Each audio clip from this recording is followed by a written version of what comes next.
Welcome back to Building Wealth with Purpose with Dr. Axel Mihofer, the podcast dedicated to helping you scale your property business and make smarter investment decisions. Today, we are diving into the strategic world of real estate investment, focusing on how to build a sustainable portfolio for long term financial freedom. Dr. Axel, can you hear me loud and clear? Yeah, very good. Thank you Excellent. for having me. Just to let our listeners know, this is a recording will take approximately uh, 30 to 40 minutes. Are you comfortable with that? Yep. Great. Joining us is Dr. Axel Mihofer, the founder of Ideal Wealth Grower. Dr. Mihofer brings a unique journey from the Air Force to real estate, now specializing in helping foreign investors building wealth in the US property market through chunky solutions and strategic guidance. Dr. Miofer, welcome to the show. It's great to have you here. Yeah, thank you, Zakia. Dr. Miofer, we had a great pre-call, and I'm really excited to dive into our topic today, strategic investment for long-term wealth creation. For our listeners, let's start by setting the stage. From your perspective, what are most significant trends or shifts you are currently observing in the US real estate investment landscape, especially for international investors looking for long-term wealth amidst current market conditions? Yeah, so first I want to say yes, we help international investors, but we also help domestic investors from the US and Canada. The big change, or one of the big changes that I see, is that we are for quite some time now in a market that is favoring investors. And to put that into perspective, my specialty and what we do for our clients is help them in investing in what's called the residential real estate market. And in the US, that's defined anything from a single family home, a duplex, triplex, or fourplex. Anything bigger than that is considered commercial real estate, right? And the rules are different, financing is different. So we're focusing on the residential, but that is normally also the market where everybody who just wants to buy a house to live in is basically active.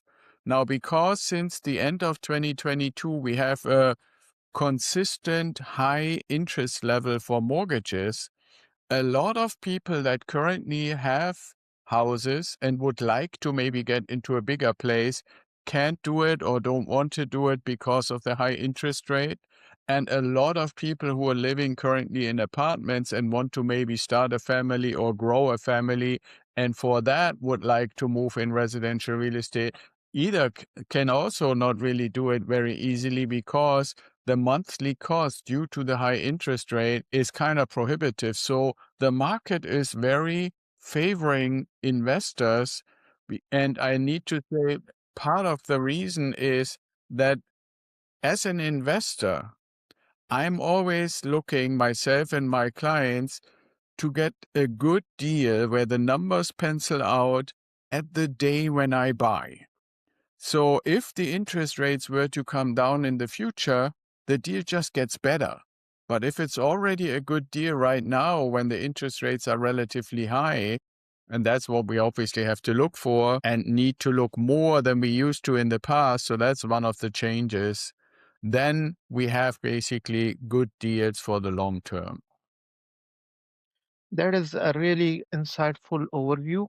You shared your journey from the Air Force to discovering chunky real estate investing and eventually founding Ideal Wealth Grower in 2015. Mhm. You highlighted that one of the biggest pain point for non-US investors is gaining access to financing. Can you explain how Ideal Wealth Grower provides a full chunky solution, including setting up LLC, obtaining EINs, opening US bank account to help for foreign investors overcome these barriers? Yeah, happy to do so. I mean, Turnkey has two components to it for me. The one is turnkey in the sense of the investment overall, right? How do I become a real estate investor? We provide, in that sense, a turnkey solution because there are two components to it for me. The first one is, how do you develop the mindset of investing as a business? And that's exactly like you just said, Zakir. And it doesn't matter whether it's an international investor or a domestic investor, but for international, it's even more important to start with saying, I need to have a company, because establishing a company in the United States is actually what allows me to get into the whole investing itself. That doesn't mean that you couldn't buy something and just own it as a person from anywhere in the world. But if you really want to professionally do it, you should have a business, you should have a business bank account, you should have a tax identification number, all those kind of things. And with that also comes my help as a mentor, not just to establish these things, but also to help you to develop the mindset that investing is a business activity. It's your company, you're investing through your company into the assets, and you are the person in charge. And we can go deeper in that if you like. And then the other part is, what are we actually buying? What are we actually investing in? And so you mentioned 2015 when I basically founded Idea Wealth Grower. My situation was, I was in Santa Barbara, California, which anybody who checks into that or Googles it or puts it into AI will find it was and it still is a pretty expensive area to live. So it's great. It's a nice location. But when you put the numbers in a spreadsheet, they don't really pencil out. You can't really get a good cash flow deal in that location. There are other deals, but if you're looking for cash flow building long-term wealth, it just doesn't work there. So for me, I had to look, what can I do? Where can I invest where the numbers work? And how can I do it if I can't be close to the asset, close to the property? And that's where I found the investing part of turnkey investing.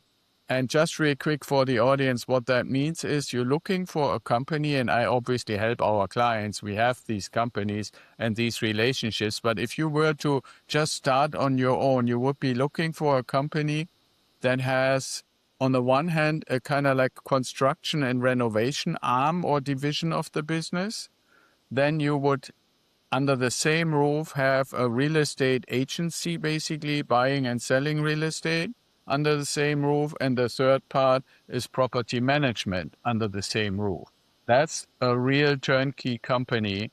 And what we do in our system is we buy properties from these kind of turnkey companies because they first buy the property or build it, so they own it, then they sell it to us and they manage it for us, so we really don't need to be close to it. Mhm. So that's basically the distinction: turnkey from a overall approach, building a business for investing, and number two, turnkey for the asset itself.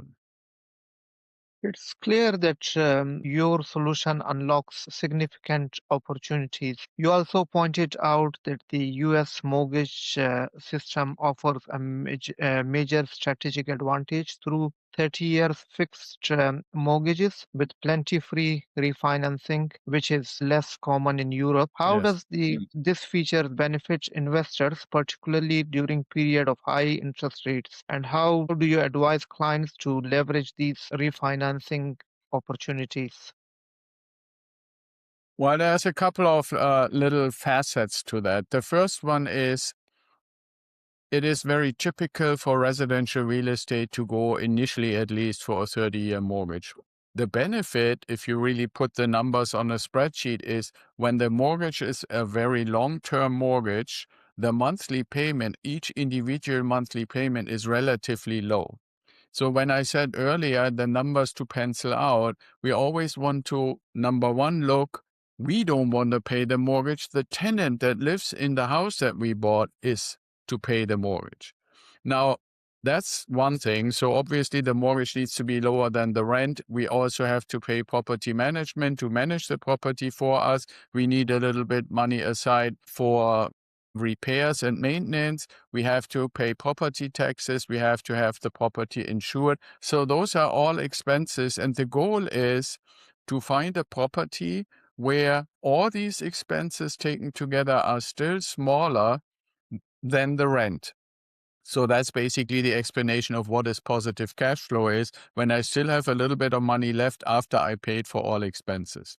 So now, when I do that in a high interest rate environment, and let's say I have $100 or $200 left, and then 3 years later, 4 years later, interest rates go from currently 7.5%, let's say, to 5%.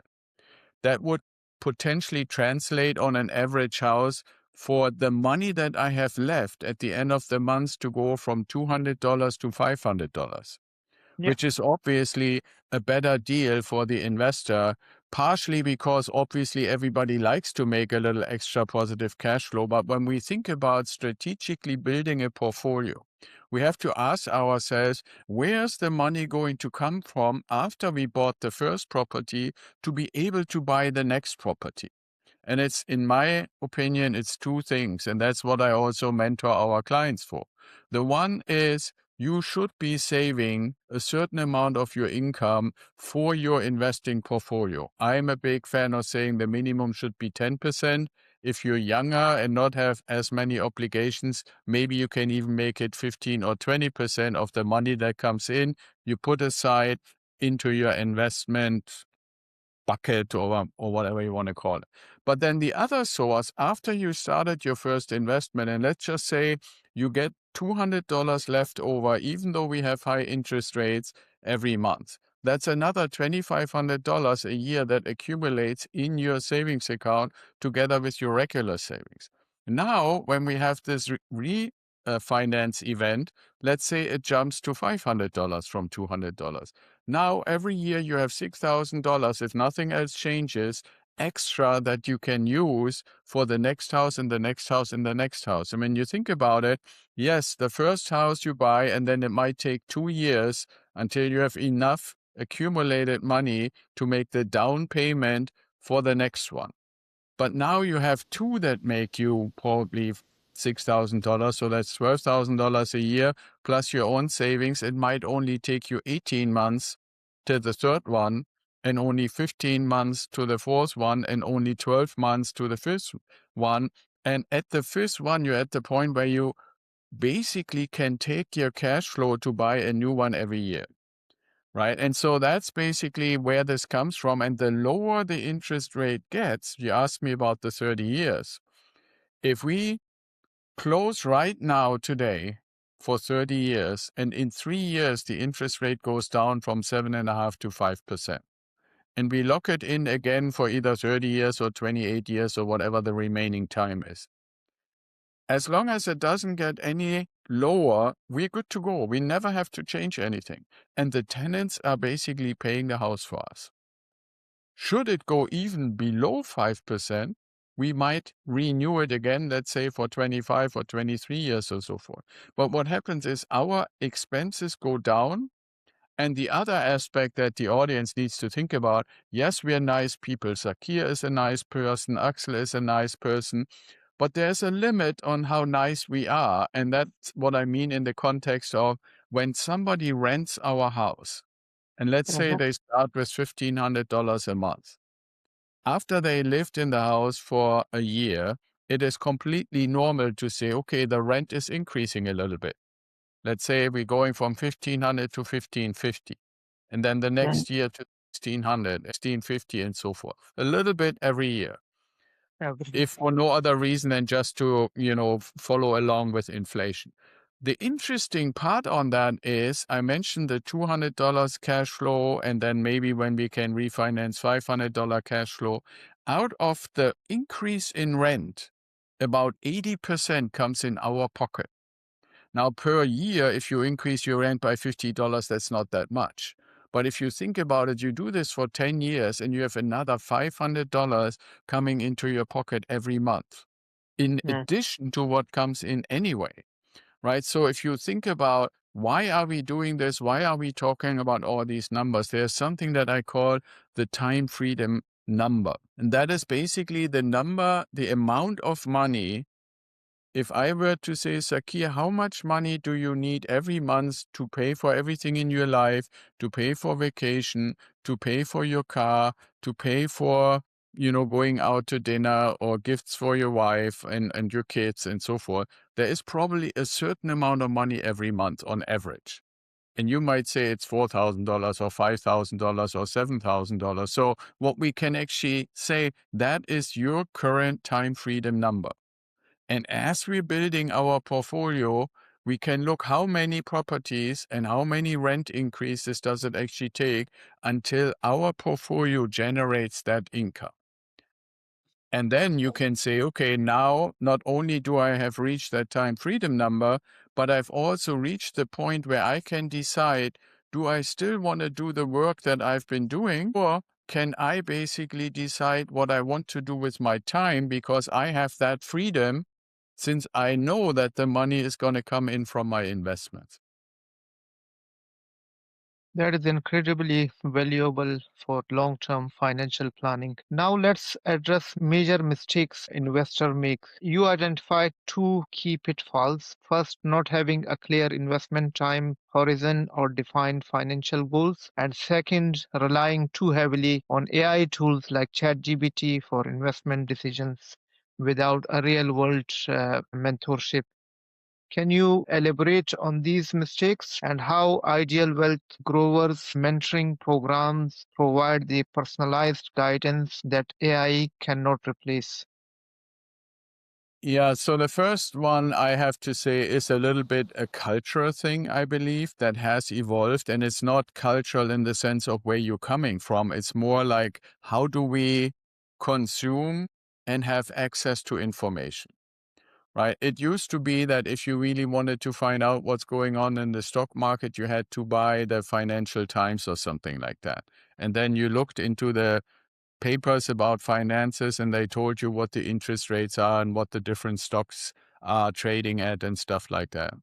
If you look at today, every little thing that happens in the world, whether it's in the financial markets, in the political markets, any kind of war, any kind of whatever, anything that happens, you have basically at your fingertips 5, 10, 15 minutes later.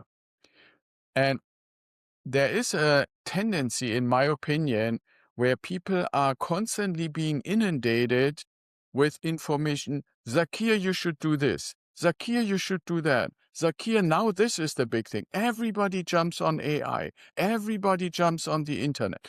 Everybody jumps on the stock market. Everybody jumps into real estate. So people are, in my opinion, constantly being pushed in certain directions.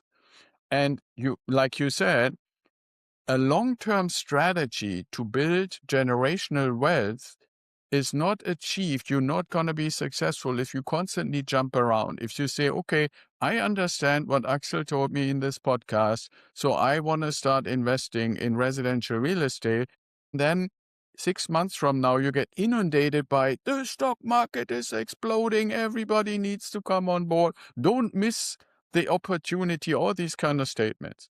So people that are not really firm in their goals, I call that, by the way, the B hack, the big, hairy, audacious goal. You need to be clear. What is your big, hairy, audacious goal that you want to accomplish? Not the noise out there, but what do you, and for your family or for yourself, what do you want to accomplish? And then we can work together to say, what are the milestones to get there? And the milestones can be, I build a stock portfolio. Well, then I send you to somebody who's an expert on building a stock portfolio. Or it might be, I want to build a real estate portfolio like we discussed. You come to me, I help you, we build your company, and then we build your portfolio over time. And in 7, 8 years, you will have so much money coming in that you don't need a job anymore. But if you constantly get inundated with what you should do, regardless what your mentor or Zakir or some friend or your family or even your own goals set, there is a tendency that people more and more, because we have access to all this information, more and more have a tendency to ask themselves, am I doing the right thing or am I doing the wrong thing? Instead of asking themselves, am I on track to achieve my big, hairy, audacious goal? If you ask yourself that and then you look at where you are on that plan, on that trajectory, on that journey, you should most of the time be able to say, yep, I'm still on track. I know in 15 months or 14 months or 12 months, my next house can be can be purchased. And I'm getting my money. I'm getting my positive cash flow, all the things we discussed. If on the other hand, you let this noise impact you, then you will have a few stocks, then you will have a house, then you will have crypto, then you will have something somewhere on a Fiji island because that's the thing, and then you invest in coffee, and then you invest in, and you have a little bit all over the place, and nothing gets the opportunity to really evolve. And you have to decide. You can't do everything, right? It's the same thing as if I were to say, Sakir, you have to have 7 different jobs in 6 different industries.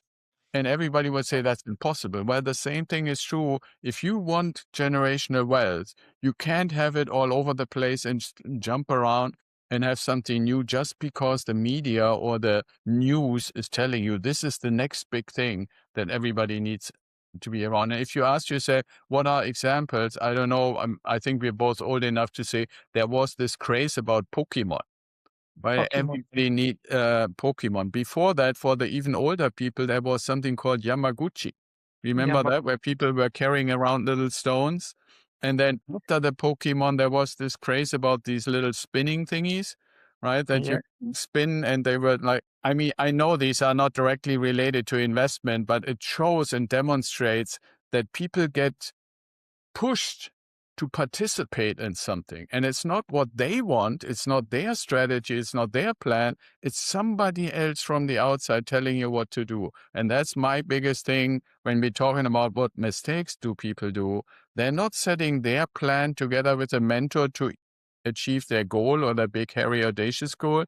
They're more or less getting influenced by what is the newest thing of the day.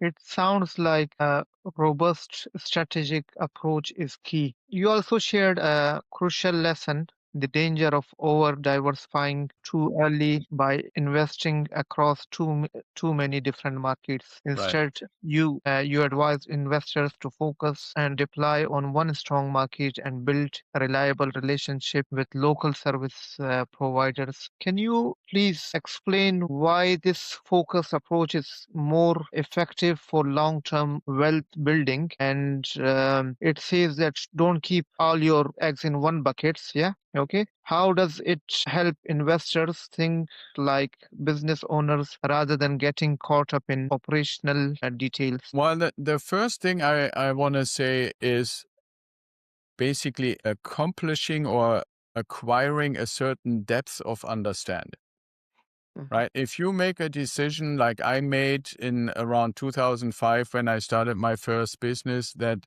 for my retirement, for my time freedom, I'm decided to start investing in residential real estate. I admit at the time I didn't know much about it. So it was not just a decision, this is the asset class I want to get into, but it's also, I want to really get as much understanding about it on all the variables that come with it as possible. That's getting deeper and deeper into stuff. It's kind of like when you say, okay, I decide for a certain degree, a certain field that I want to study at the university, and I go undergraduate and then I go graduate. And if you like me, then you might actually go even for a doctorate. And you get deeper and deeper into the topic and understand it more and more, which also, by the way, leads for anybody listening or watching us, it leads to the fact that the growing understanding is typically increasing your conviction that what you're doing is the right thing to do. Now, ultimately, when you do this and you're convinced and you have reached a certain level of depth, and in my mentoring program, I try to get people to a really good level of depth within that year so that they only occasionally, as they keep going on their journey towards their goal, have to check in and say, hey, I have a question about something that I hadn't seen before. But within the year, we want to get a good level of depth. Now, ultimately, there comes a point where you have to ask yourself, how do I manage risk? And with everything, if you do only one thing and put basically, like you said, all your eggs or all your money into that one asset class in that one thing, if something happens to that one thing, like, for example, out of some strange reason, the government says no more increases to rent, right? Just because of a social system. I don't know. We get some socialists into the White House in Washington. I hope not, but we never know. And that person says, new law, no more increases in rent. Now, initially, there wouldn't be a problem unless they say, yeah, but insurance can still get more expensive and property taxes can still more expensive and houses get still more expensive. So when you as the owner have increasing expenses and you're not allowed to increase the rent anymore, then sooner or later, you're not going to have any cash flow anymore because all the rent that comes in is going out for expenses and nothing is left for you. So I'm not saying this is a very likely risk. This is only to demonstrate the point. There comes a point in your journey to your big, hairy, audacious goal where you should ask yourself, how can I mitigate this cluster risk of everything in the same asset class? And that would be the point to say, okay, what other options do I have? Some people in my group of clients decide they want to then add some gold and silver for diversification. Some people are a little bit younger and a little bit more into risk. They then like to add maybe some Bitcoin or Ethereum, like some crypto. Some people say, okay, I understand real estate really well now, and I know that there are, for example, construction companies that are publicly traded companies, and I understand the industry, so I buy stock in that company. Or like in my case, you see here in the background, I come originally from my background in the military as an aviator. I flew fighter jets, and I've always been interested in space. So I'm very informed and interested in everything that has to do with high tech and engineering kind of stuff. So Mhm. my diversification is to invest and become a stockholder, meaning like a partial owner of companies in that field. Why? Because before I ever started in real estate, I really got into the depths of the, like a doctorate in aviation and space. So I feel I am confident and competent to pick that particular industry as a diversification to my real estate. The But important thing to your question is for the audience to understand, first you have to build something. You have to have a clump or a cluster or a bunch or whatever you want to call it before the need to diversify arises. It's not you buy one house and now you have to buy one stock and then you have to buy one Bitcoin. No, that's not necessary. Only when you have, let's say, in my opinion, I feel when you have more than $1 million asset value in your real estate, you might want to start asking yourself, what else would I want to be involved in? And again, like I said earlier, it's maybe one other thing. It doesn't have to be 10 other things. It's just to mitigate a little bit of the risk that something could happen to your main asset. finally, Dr. Mihofer, if you were to offer one key piece of advice to a property professional looking to build a successful and sustainable investment portfolio for long-term wealth in today's dynamic market, what would that be? I would say, and this is the lesson that I had to learn from the very beginning, is we have always been told in real estate, everything is location, location, location. And what I had to learn is as an investor, this location, location, location is, by the way, true when it comes to your own house. Yes, you want to have your own house in the as perfect as possible location. But when it comes to investing, before you look at location, you want to look at performance, performance, performance. Right. And that's kind of besides building the business, the company and the bank account and stuff that we spoke about at the beginning. That's the other part in the mentoring program is to say, how do I actually analyze deals? So I find the ones that have the really good performance and then the location comes with it. And oftentimes my portfolio, I'm not anywhere, all my properties are more than 1,000 miles away from where I live. So the location has not been relevant, and this is going on since 2015. The location was secondary. The performance is primary. Dr. Miofer, this has been an incredibly insightful conversation. You have given our listeners a comprehensive understanding of strategic investment for long-term wealth creation. Thank you for sharing your expertise from Ideal Worth Grower. Before we wrap up the official podcast segment, I want to ask you something that often comes up with our audience.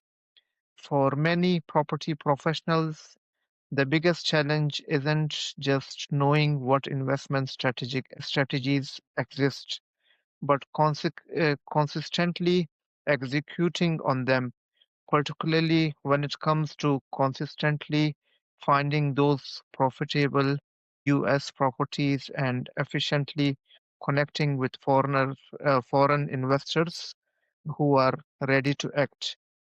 If you had a magic wand and could solve one persistent bottleneck for ideal wealth grower, that is holding back your growth or making it harder to consistently acquire high quality deals and attract new foreign investors, what would that one thing be? Well, we don't have problems with finding deals. So if I had that magic wand, I would say I would love for people to be a little more open to just reach out, let's have a conversation and see what's possible for you. I Mhm. think there is this one little thing in real estate that people always think, well, it's a house or it's a duplex or something, and that costs a lot of money. Yes, that is not a false statement, but it doesn't cost a lot of your money. Yeah. So, if I get an opportunity to explain, I just literally had that the other day. Somebody said, I want to buy a house in Texas. And I asked him a bunch of questions. It turns out he wanted to pay for the whole thing. And I said, why would you do this? Why wouldn't you buy 3 or 4 houses for the same money, spread your risk and increase your income? He said, I didn't know that was possible. Yeah, it's absolutely possible. But you only find out when you have a conversation. So my magic one would be everybody that's listening or watching us, please reach out, go to ideawealthgrower.com. When you get to the homepage, there's a little button at the top right hand corner. It says discovery call. Please do a discovery call and let's talk about it. It will be effectively attracting investors on that discovery call and streamlining the legal financial setup for the clients. Yeah. Yeah, the thing is, I mean, in a way, why would I want the magic wand is because I think a lot of people make assumptions, not because they really know that the assumption is right or wrong. They just heard it somewhere or they heard it over and over again. And it manifests as, well, that must be true because I heard it a bunch of times. And I'm big fan to say, don't listen necessarily to what you are being told to believe and to think. Let's find out yourself, right? Sometimes people are totally surprised that for 30 or 35,000 don't buy their first property, Mhm, right? mhm. And so if you have this notion that if I don't have several $100,000, I'm already a millionaire, it's not for me. No, that's definitely not true. The vast majority of my clients are nowhere near millionaires, not even close. Mhm. How would we attract foreigner investors to approach you, to consistently approach you that, okay, for example, if somebody wants to, I'm based in UK, if somebody wants to invest in US, how would they find Dr. Miofer there? So is there any way, do you do any marketing, any tools? Well, if you either put my name, Axel Mayhofer, or the name of the company, Idea Wealth Grower, on Google or AI or any, Facebook, all the different social media platforms, LinkedIn and so forth, we are pretty much present everywhere to get in touch. Now, the easiest way is obviously, like I said, go to the website and just book a call, but you can also go on any of the other social media platforms and reach out. And then obviously we follow up and we get the ball rolling. So I don't know if you would call it marketing, but we are present. And I also use these platforms to constantly put out information, content, news about the industry and what we're doing and what we're discovering or any new partner organization we found. So I have a lot of people who said, "Oh, I've been listening to podcasts, or I've been reading your articles, or this or that," until they finally felt ready to say, "Okay, now I really want to book a call with this guy and find out my own situation." Mm. Dr. Miofer, thank you again for such a valuable discussion. I know our listeners will get a tremendous amount from this episode. For our listeners, if you have not subscribed our Medi AI consulting, please click on subscribe button. It's always a lot of informative information you can get from there. Thank you, Dr. Miofer. Yeah, thank you.